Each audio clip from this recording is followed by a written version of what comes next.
সম্মানিত ভিউয়ার্স, আশা করি সকলে ভালো আছেন। আমরা যারা ব্রয়লার মুরগি পালন করি শুধুমাত্র তারাই বলতে পারবে যে ব্রয়লার মুরগি পালন করাটা কতটুকু কষ্টদায়ক।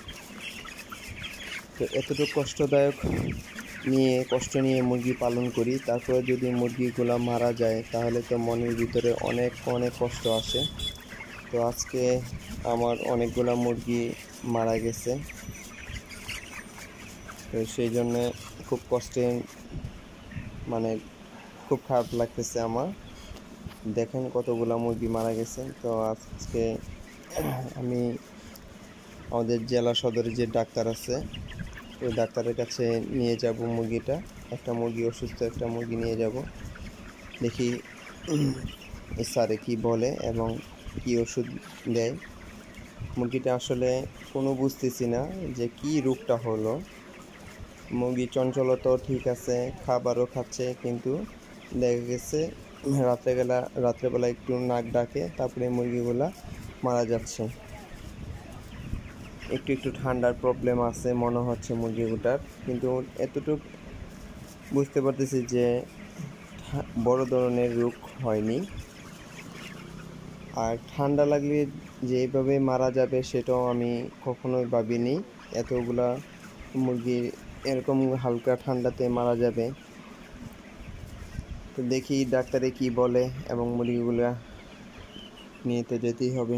এটাকে একটু চিহ্ন দিয়ে রেখেছিলাম, এই মুরগিটাই নিয়ে যাব।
নিয়ে আসলাম মুরগিটা, আর এসে দেখি এখানে অনেকেই মুরগি নিয়ে আসছে। মুরগিগুলা জবাই করে মুরগিটাকে ট্রিটমেন্ট দেওয়ার জন্য। এই যে আমার মুরগিটা জবাই করা হয়েছে, এই যে বড় মুরগিটা ঠান্ডা এবং ইকোলাই হয়েছে, সেজন্যই আমার এই মুরগিগুলা মারা যাচ্ছে বলল। দেখি এখন ট্রিটমেন্ট কি দেয়।